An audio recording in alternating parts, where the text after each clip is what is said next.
안녕하십니까 여러분, 샤운입니다. 오늘 제가 여러분하고 나눌 이야기는 그 GMO, 그러니까 유전자 변형 식품이라 그럴까요? 유전자 조작 식품이라 그럴까요? 그것에 대해서 여러분과 이야기를 나눌 텐데요.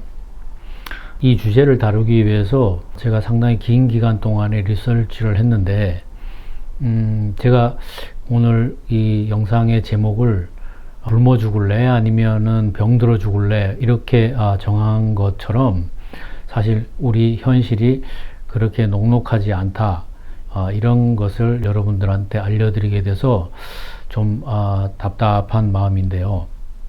요즘 유전자 이런 이야기를 참 많이 하는데요. 20-30년 전만 해도 우리가 뭐 유전자니 더군다나 유전자 조작이니 뭐 이런 말을 사용하지도 않았고 그것에 대해서 잘 알지도 못했습니다. 그러니까 1970년대에 이르러서 이 유전자와 유전자 변형에 대한 아이디어들이 좀 더 구체화되기 시작했고 1990년대 말에 그 인간의 유전자가 밝혀짐으로써 소위 말하는 유전공학, 제네릭 엔지니어링이라는 그 학문이 더욱더 각광을 받게 되고 특히 이제 이 유전자 조작 식품에 대한 연구도 더 가속화됐다, 이렇게 보는 게 맞을 것 같은데요. 이렇게 30-40년 전부터 시작된 우리 인간의 유전자 조작은 따지고 보면은 그 넓은 범위에서는 수천 년, 어쩌면 인류가 탄생해서 정착 생활을 하기 시작해서부터 시작됐다고 할 수 있겠습니다. 그 가장 좋은 예가 우리 인류가 야생 늑대를 사육해 가지고 오늘날의 다양한 이 개를 만든 것처럼 단순히 개뿐만이 아니라 말이라든지 소라든지 돼지라든지 이 다양한 가축들, 그것들이 인간에 의해서 뭐 유전자를 알았든지 몰랐든지 그 과학적 기반이 있든지 없든지 간에 역사적으로 변화되어 왔고, 또 식물도 마찬가지죠. 우리가 뭐 밀이나 벼가 이제 사람들이 그 정착 생활을 하는데 굉장히 중요한 역할을 한 걸로 여러분도 잘 알고 계실 텐데, 이 밀이나 쌀이 더 많은 수확을 해야만 정착 생활의 안정을 보장할 수 있었기 때문에 이 인류는 수천 년 동안 이 식물을 보다 그 유용한 식물로 개량하는데 신경을 써왔다, 이렇게 이해를 할 수 있겠습니다. 저희가 어렸을 때 통일벼라는 걸 만들었는데요. 그 전에 재래배는 수확량이 적으니까 그 통일벼라는 것을 만들어서 병충해에 좀 강하고 수확량이 많은 그런 이제 쌀을 생산했고, 현재는 뭐 더 다양한 그 쌀들이 개발이 되고 있죠. 이런 것처럼 우리가 오랜 역사 동안에 우리 인류가 키우는 또는 재배하는 동식물을 변형시켜 왔는데, 우리 인류가 유전자를 개량해 온 그 역사를 좀 더 들여다보면요, 뭐 그 전에 그 유전자를 알았든지 몰랐든지 그걸 뭐 볼 수 있었든지 없었든지 간에 인류는 그동안 그 유전자를 변형시켜 왔는데, 어떤 방법을 이용했냐면 그 selective breeding이라고 그래서 선택을 하는 거죠. 무슨 말이냐면은 어떤 종의 특성이 있어요.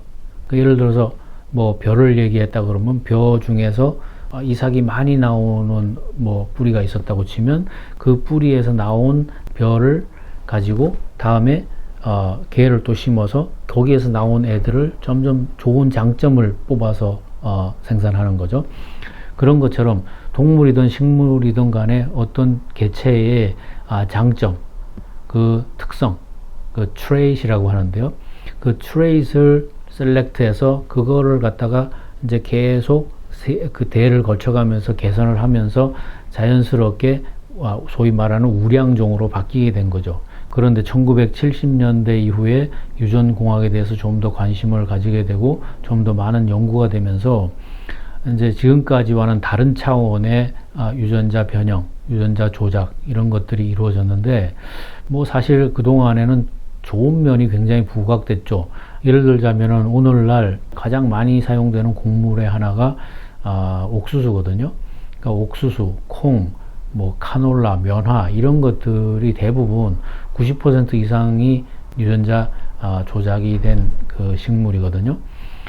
그래서 이게 이제 좋은 면으로 부각되는 건 어떤 면이냐면, 지금 식량이 엄청나게 부족한데 이런 그 유전자 조작 농산물을 통해서 더 많은 수확을 해서 그런 것을 보충할 수 있다, 이런 이제 주장이 되고, 그 다음에 그만큼 또 가격도 저렴해졌다, 뭐 이런 이제 논리를 펴게 되는 거죠. 그리고 질병 치료를 위해서 이 유전공학이 사용되고 있는데, 이미 이제 가장 활발하게 사용되고 있는 게 인슐린이죠. 인슐린을 약으로 먹든지 주사제를 맞든지, 실제로 그 인슐린 주사는 유전자 조작에 의해서 만들어진 건데, 우리 몸에 들어가서 인슐린을 생산하는 뭐 박테리아라 그럴까요, 뭐 벌레라 그럴까요, 그런 형태로 이 인슐린이 우리 몸에서 작용하도록 만들어진 거죠. 그런 면에서 이런 유전공학이 인류의 질병을 해소할 것이다, 이런 많은 기대를 이제 가지고 있죠. 그리고 또 다른 식물 중에서 사라질 뻔한 식물들이 있는데, 하와이안 파파야 같은 경우는 이게 병에 걸려서 잘 클 수가 없어요. 그리고 거의 멸종 위기에까지 이제 빠지게 됐는데, 바실러스 트링지엔시스라는 그 박테리아에서 유전자를 하나 빼가지고 이 파파야에 넣어줘가지고 스스로 그 벌레의 독성을 가지는 단백질을 포함한 파파야를 만들므로 해서 이 하와이안 파파야가 살아났고요. 그리고 방글라데시라는 나라가 있는데, 그 나라에서 가장 주요한 작물은 에그플랜트, 그러니까 우리 한국말로 하면 가지 있죠. 가지가 제일 중요한 농작물인데, 그 바이러스 때문에 멸종 위기가 돼서 이거를 퇴치할 수 있는 그런 종으로 바꿈으로 해서 이 방글라데시에서 생산하는 가지가 뭐 제초제 같은 그 농약을 최소화하고, 그 농약 사용량이 뭐 80% 줄었다고 하거든요. 이제 그런 게 이제 좋은 또 예가 되고 있습니다. 그래서 사실은 우리가 유전공학, 유전자 조작 식품 이렇게 얘기할 때 가장 중요하게 이야기되는 것이 뭐냐면은, 이 벌레 같은 해충의 면역력을 가지는 것, 그 다음에 환경, 그러니까 뭐 가뭄이 든다든지 또는 홍수가 난다든지 그럴 때 그걸 더 잘 견뎌낼 수 있는 환경에 대한 그 대응을 더 잘 할 수 있는 그 작물을 만드는 것, 그 다음에 이제 그 사람의 질병을 고칠 수 있는 그런 사람의 질병을 고칠 수 있는 메디컬 애플리케이션, 그러니까 이제 약이죠. 약을 만드는 것, 그런 것들이 이제 중요하게 언급이 되고 있는데, 이제 사실은 우리가 잘 모르고 있지만은 이 우리가 유전자 조작하는 농산물 중에서 90% 이상, 돈 되는 농산물의 90% 이상이 제초제의 저항력을 가지고 있다는 거죠. 이게 무슨 얘기냐면, 아무리 좋은 품종으로 유전자 조작을 해서 씨앗을 만들어서 우리가 그걸 뿌렸다고 하더라도 가장 장애가 되는 것은 잡초죠. 그래서 실질적으로 이 잡초를 어떻게 제거하느냐가 뭐 이 좋은 그 유전자 조작 그 농산물을 제대로 키울 수 있느냐 없느냐 하는데 관건이 돼 있는 거죠. 그러다 보니까 해결해야 될 문제가 크게 대두된 것이 뭐냐면은, 자, 이 그 잡초들을 어떻게 제거할 것이냐 하는 문제였어요. 그러니까 유전자 조작을 한 그 씨앗을 심어서 싹이 나더라도 옆에 잡초들이 막 나게 되면 이거 어떻게 소용이 없잖아요. 그러니까 어떻게 하게 되겠어요? 여기다 제초제를 줘야 되는데, 그럼 제초제를 주면 어떻게 돼요? 잡초만 죽는 게 아니고 유전자 조작한 식물까지 죽게 되는 거죠. 그러니까 우리 인간이 이제 영악하게도 그러면 우리가 유전자를 조작할 수 있으니까 우리가 제초제를 뿌리더라도 우리 제초제를 견뎌내는 작물을 만들면 되지 않을까, 그렇게 해서 그걸 마침내 하게 됐어요. 그래서 요즘 이제 옥수수니 콩이니 면화니 카놀라니 하는 이 모든 대부분의 대량 재배 이 유전자 조작 농산물은 그 제초제를 뿌렸을 때 죽지 않아요. 그러면 옆에 있는 그 풀들, 그런 잡초들은 다 죽는데 얘들 안 죽으니까 더 잘 크게 되고 더 촘촘하게 심을 수 있게 됐어요. 이제 그러다 보니까 생산량이 많아진 거죠. 그래서 오늘날 농약 회사라든지 또는 씨앗 회사들이 농부들에게 권하는 게 뭐냐면, 이 제초제를 견디는 그 유전자 조작 농산물을 재배를 하면은 당신들이 할 일이 없어요. 씨 뿌려놓고 제초제만 뿌려주면 잘 크니까 그 다음 가서 수확만 하면 돼요. 그렇게 하니까 농부들 입장에서는 너무나 쉽고 편하고 돈을 많이 벌 수 있게 됐죠. 왜? 작물을 더 많이 수확을 할 수 있으니까. 그래서 한국에 뭐 농심이라는 회사가 있잖아요. 그 농부의 마음이라는 건데 요즘 농부의 마음은 좀 다른 거 아닐까 그런 생각이 드는데 뭐 제가 농부들을 다 나쁜 쪽으로 말씀드리는 게 아니고 이제 현대 그 농업이라는 것이 그렇게 농부들이 어떻게 할 수 없는 환경으로 만들어 가고 있다는 거죠. 그러니까 그런 와중에 그런 유전자 조작 농산물을 생산하지 않고 올게닉 농산물을 생산하려고 하는 그 농부들의 노력을 우리가 격려하고 지원해야 된다 그런 생각을 하고 여러분들에게도 그걸 권하고 싶습니다. 근데 이제 문제는 자 그러면 GMO 그 유전자 조작 그 농산물이 식품이 과연 안전한가 거기에 대한 찬반론이 굉장히 뜨거워요. 지금까지 제가 설명드린 거를 쭉 보면 우리 인류가 30-40년 전까지 뭐 몰랐지만은 그 유전자를 변형시켜 가지고 더 좋은 우수한 농작물, 우수한 동물을 가축을 만들어 왔다. 그러니까 우리가 지금은 더 정교하게 그 기술을 발전시킨 것 뿐이라는 거예요. 무슨 뜻이냐면 지금까지 selective breeding 그러니까 어떤 특성이 좋은 종자를 골라 가지고 세대를 거쳐가면서 개량한 것은 사실 그런 방법은 어떤 거냐면은 우리가 그 요행수를 보는 거거든요. 심었는데 얘가 좋은 특성인 줄 알고 심었는데 내년에 가보니까 아닌 거예요.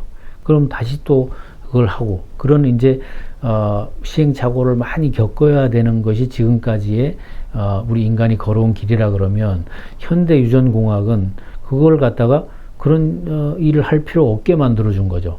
그러니까 아주 뭐 핀포인트로 딱 찍어 가지고 요거 바꾸면 요게 고쳐져 이렇게까지 결과물을 이제 내놓은 셈인데 근데 이제 여기에 유전자 조작한 식품을 먹는 것이 안전한가 하는 문제에 대해서 찬반론이 되게 된 가장 큰 이유는 뭐냐면 이 휴먼 지놈 그러니까 사람의 유전자를 조작하는 문제 때문에 그 생명윤리 문제가 크게 대두된 거죠.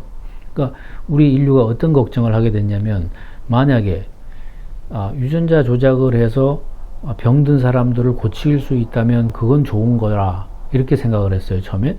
그런데 이게 점점 너무 발전하니까 이 인공장기를 다른 동물을 이용해서 생산한단 말이에요. 현재 그런 노력들이 많이 되고 일부 성공하고 있고 하잖아요. 예를 들어서 뭐 돼지에서 심장을 만들고 뭐 다른 장기를 만드는데 그러면 지금 이제 인류가 어떤 걱정에 봉착하게 됐냐면 만약에 그렇게 모든 장기를 리플레이스 자기 걸로 새 걸로 바꿀 수 있게 한다 그러면 사람은 죽지 않게 될 거란 말이에요.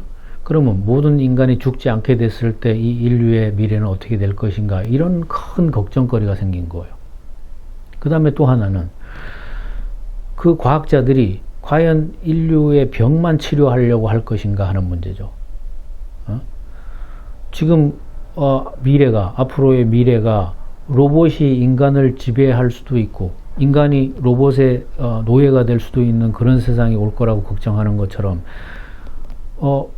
유전자 조작을 해서 어떤 인간이 그게 뭐 정말로 인간인지 아닌지도 알 수 없는 그런 인간이 탄생해서 또 다른 종 호모 사피엔스가 아니라 뭐 호모 제네리쿠스 뭐 이런 이름이 붙은 인간이 태어났다고 해보세요. 그 인간이 현재 살고 있는 인간들을 마음대로 할 수 있을 거 아니에요. 그러면 과연 이 과학이 이렇게 계속 발전해서 좋은가 하는 거에 대한 윤리적인 문제가 하나 탄생을 한 거고요. 그 다음 하나 문제는 무슨 문제가 생기냐면 이 제초제 문제예요. 이 제초제에 문제가 없는 그런 내성을 가진 유전자 조작 농산물들을 만들므로 해서 쉽게 농사를 할 수 있게 됐다 이렇게 말씀을 드렸잖아요. 근데 거기에 어떤 문제가 있는 거예요. 자, 씨를 뿌려요. 그래갖고 비행기로 미국 같으면 비행기로 제초제를 뿌리죠. 그 제초제의 이름은 라운드업이란 거예요.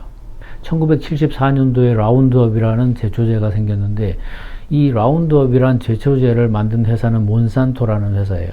여러분들이 잘 들어보지 못했을 가능성이 많은데 이 회사가 현재 지구상에 존재하는 대부분의 푸드 서플라이 제일 꼭대기에서 모든 걸 좌지우지하고 있어요. 좀 더 얘기를 하자면 한국이 1970년대 베트남에 참전을 했어요. 그럴 때 미군들이 제초제, 그러니까 고엽제를 썼죠. 그 제초제 이름이 오렌지 에이전트예요. 그게 뭐냐면 하늘에서 걔를 확 뿌리면 걔가 이제 오렌지색이 나기 때문에 그렇게 이름이 지어진 건데, 여러분들 아시다시피 그 고엽제가 지금 수십 년 지나가지고 얼마나 그 독성 때문에 피해가 많습니까? 뭐 유전자가 변형돼서 기형아가 탄생을 하고, 한국에도 뭐 피부병이라든지 그 오만 질병으로 해서 고생하는 사람들이 많이 있고, 그것 때문에 뭐 또 암이 많이 생겼다 이런 주장들도 있고. 그래서 이제 이 에이전트 오렌지를 사용하지 못하게 되니까 이 몬산토라는 회사가 1974년도에 글리포세이스라는 또 개발을 해가지고 특허를 내서 라운드업이라는 제초제를 출시를 하면서 이거는 이전에 어떤 그 제초제보다도 안전합니다, 이렇게 이제 선전을 하면서 팔기 시작을 했어요. 그러는 동안에 유전공학도 발전을 해서 유전자 조작 그 농산물들이 많이 나왔는데, 얘들도 마찬가지로 스틸 그 제초제를 줘야 된단 말이에요. 그 경쟁하는 잡초들을 없애기 위해서. 근데 주니까 죽는단 말이에요. 그러니까 몬산토가 어떤 아이디어를 내냐면, 그러면 우리 제초제를 견뎌내는 씨앗을 만들면 어때? 그래서 그걸 만든 거예요. 그래서 농부들한테 얘기한 거예요. 자, 이 씨앗을 심으면 우리 제초제를 뿌려주면은 당신들이 할 일이 없어요. 나중에 이거 수확만 하면 돼요. 그러니까 뭐 지금까지 대부분의 농민이 수확이 좋아지니까 그런 농산물을 재배를 하고 있죠. 그런데 여기에 이제 문제가 생기기 시작을 한 거예요. 무슨 얘기냐면 이 제초제를 뿌리는 건 누가 뿌리냐요? 농부가 뿌린단 말이에요. 그러니까 그 피해를 1차적으로 본 사람들이 누구냐면 농부들이에요. 그래가지고 이 농부들이 자꾸 암에 걸리고 질병에 걸리고 하니까 소송들을 하기 시작을 해서, 지금 뭐 미국에서 이 몬산토에 대항해서 그 제초제로 인한 그 피해, 그런 거에 대한 소송이 뭐 수만 건에 이른다, 그런 이제 보고가 있고, 그 2년 전에 미국에서 그 LA였던 걸로 아는데요, 이 몬산토한테 2억 불을 배상하라는 그 판결이 나왔어요. 그래서 뭐 현재 계속 이제 그 소송을 진행 중이지만은 그런 문제가 자꾸 제기가 되고, 2015년도에 세계 보건기구 그 WHO 산하에 있는 국제암연구소가 이 글리포세이트를 2급 발암물질로 분류를 하게 됐어요. 이제 그러다 보니까 이거 가지고 이제 논쟁이 자꾸 격해지고 한데, 그런데 이제 미국의 이 환경보호청 EPA라는 기구에서 이 라운드업을 그 사용법대로 잘 쓰기만 하면 위험이 없다, 이런 식으로 이제 그 몬산토 편을 들게 되니까 계속 지금 소송이 진행되고 있는 거죠. 그런데 요즘 유전자 조작을 하는 그 회사들이 얼마나 악랄하냐면, 그 터미네이터 시즈라는 게 있어요. 그게 무슨 말이냐면, 터미네이터는 여러분 영화 이름에서 알죠? 종결자, 그런 말이에요. 그러니까 죽는다는 거예요. 터미네이터 시즈라는 게 뭐냐면은, 우리가 어떤 유전자 조작한 씨앗을 심어서 곡물을 키우면은 그 유전자 조작 식물도 씨앗을 내놓을 거 아니에요. 그러면 그 씨앗을 농부들이 또 심어서 사용하게 되면 이 씨앗 회사가 돈을 못 버니까 어떻게 만들었냐면, 그 씨앗을 심어도 발화가 안 되게 만든 거예요. 그걸 터미네이터 시드라 그러는데, 그러니까 지금 이제 돈 벌겠다고 이런 식으로까지 악랄하게 하고 있는 거예요. 제초제도 자기 거 써야 되고 씨앗도 자기 거 써야 돼요. 심지어 그런 씨앗을 사용할 때 농부들한테 다 사인 받는데, 뭘 사인 받냐면, 네가 이 씨앗을 누구한테 줘도 안 되고 이거 가지고 무슨 연구를 해도 안 되고 뭐 이런 식으로. 그러니까 결국은 이 GMO 식품의 끝에는 누가 있냐면, 대표적으로 몬산토라는 거대 기업이 있는데, 이 회사가 모든 것을 좌지우지하고 있다는 거죠. 그래서 결국은 지금 이제 그 유전자 조작 식품에 있어서 그 재배하는 농부들의 안전성이 보장이 됐냐 하는 문제 가지고 현재는 따지고 있어요. 그러다 보니까 그러면 그 유전자 조작 식물에 들어있는 남아있는 잔류 농약에 대한 소비자 피해는 없느냐 하는 문제가 이제 대두되기 시작을 한 거예요. 그러니까 일반 이제 그 시민들이 깨어나기 시작을 한 거죠. 그런데 현재 그게 너무 늦어버린 것 같아요. 왜 그러냐면 지금 약 10개, 15개 정도의 돈이 되는 작물들, 그런 거는 이미 다 유전자 조작이 끝나가지고 이 제초제의 내성이 있는 라운드업 레디, 그러니까 라운드업에 안전한, 거기에 다 준비가 된 씨앗들이 이미 개발이 돼서 그걸 사용하고 있단 말이에요. 예를 들어서 옥수수 같은 경우에는 미국에 나는 옥수수의 94%가 GMO 옥수수라고 하는데, 그게 이제 어디에 사용되겠어요? 사람들이 옥수수 뭐 삶아 먹기도 하겠지만은, 또는 뭐 팝콘 같은 거 만들어서 먹기도 하겠지만은, 그거보다 더 많이 사용되는 것은 동물의 사료로 사용되죠. 그 다음에는 이 식품 첨가물로 사용되거든요. 그러니까 여러분들이 아마 드시는 음료라든지 음식물에 한번 보세요. 말토덱스트린이니 뭐 과당이니 이런 것들이 다 유전자 조작한 옥수수에서 변형된 거란 말이에요. 그러니까 이미 우리가 먹는 대부분의 유전자 변형 식품들이 가공돼서 다른 형태로 우리가 먹는 식품에 이미 곳곳에 들어와 있다는 거죠. 그래서 지금 유전자 조작 식품에 대한 레이블링, 그러니까 그 레이블 있잖아요. 어떤 식품에 대해서 그걸 좀 엄격하게 하자. 그런 얘기들이 있는데, 사실 저도 이게 유전자 조작한 건지 아닌 건지를 알 수가 없어요. 지금 이제 겨우 그 유전자 조작했는지 안 했는지를 그나마 인정할 수 있는 게 뭐 USDA 올게닉 같은 정도. 그 다음에 이제 non-GMO 프로그램이란 게 있어요. 이것도 말이죠.